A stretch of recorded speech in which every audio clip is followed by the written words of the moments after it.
And I promised God, I promised that no distance would ever convince me to loosen these strings, that no future would be powerful enough to untie what we had tied with intention.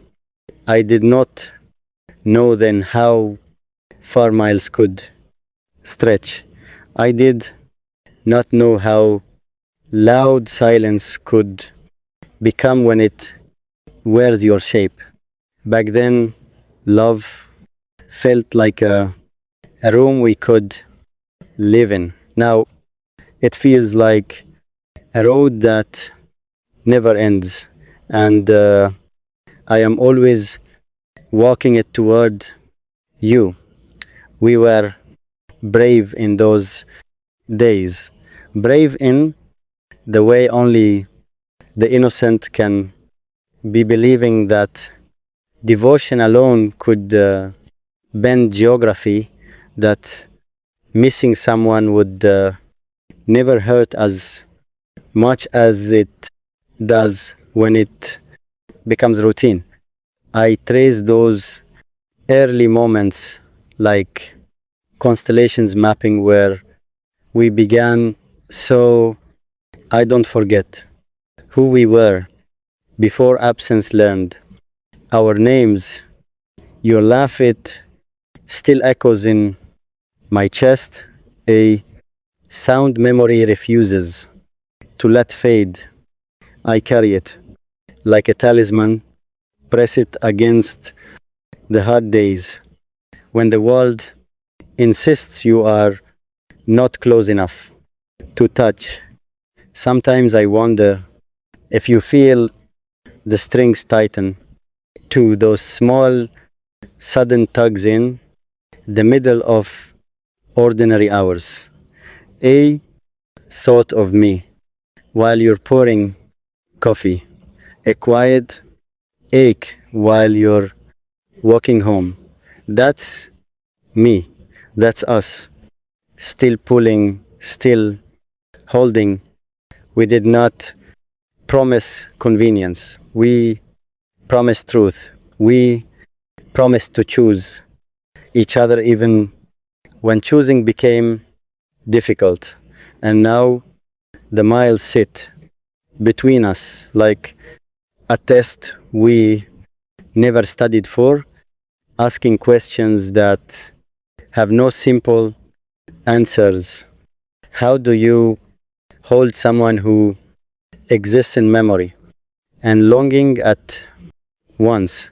How do you fall asleep without the weight of their breathing beside you and still believe in morning? I miss you in the smallest ways, the ways no one prepares you for.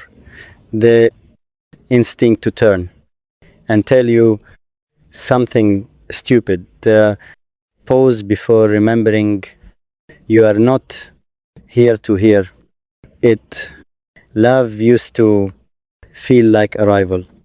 Now it feels like waiting, but waiting with faith, waiting with my hands still open, waiting without letting go, because the strings are still here.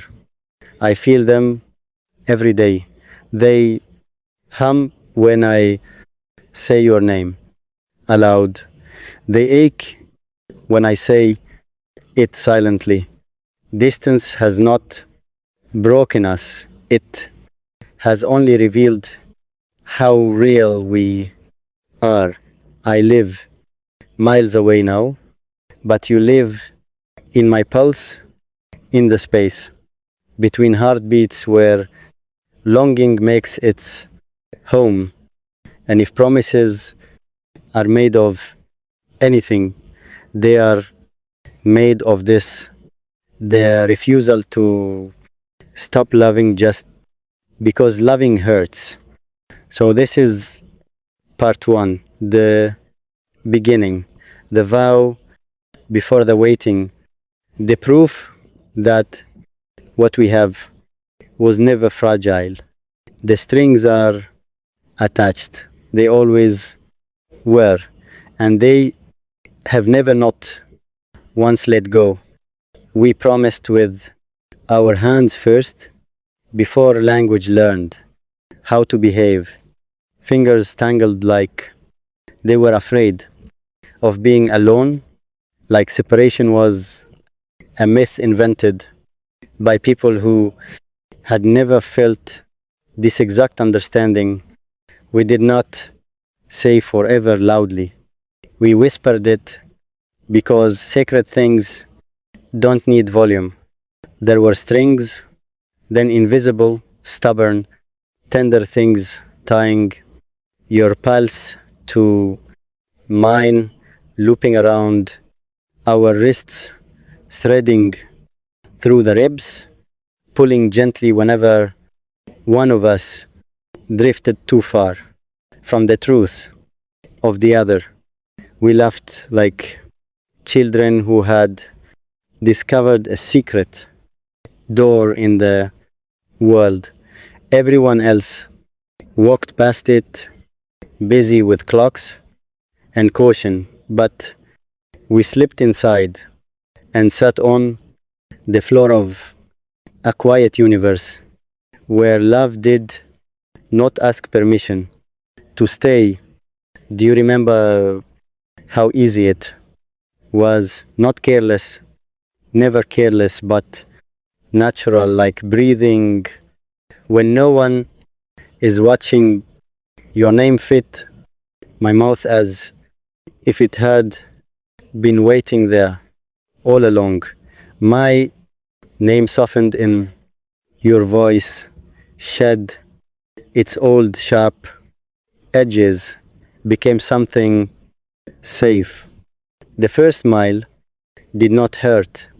It felt theoretical, like a number written on paper, like something maps cared about more than hearts ever could.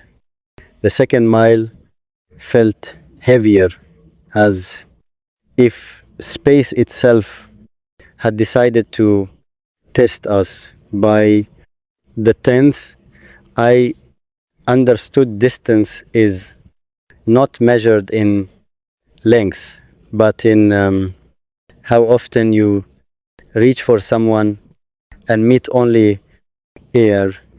We said goodbye, like people who didn't fully believe in it. Too many reassurances, too many see you soons. Our arms held on a second too long, our bodies memorizing each other in case memory was all we had left. I watched you leave, or maybe I watched myself stay. It's hard to remember which hurt more. The wall kept moving rudely, indifferently, as if something sacred had not just been fractured. Cars passed, people laughed. The sky did not pause, and suddenly love was no longer something I walked into, it was something I carried. Your absence took up space.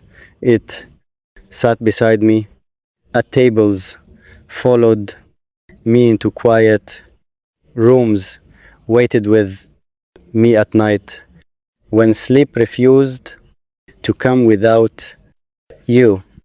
I learned your time zone like a second heartbeat, measured my days by when you might be awake, by when it would be reasonable to miss you out loud. There are moments I want to tell you about God, so many moments, and they stack up inside me, unshared, like letters written but never mailed, because I'm saving them for your hands.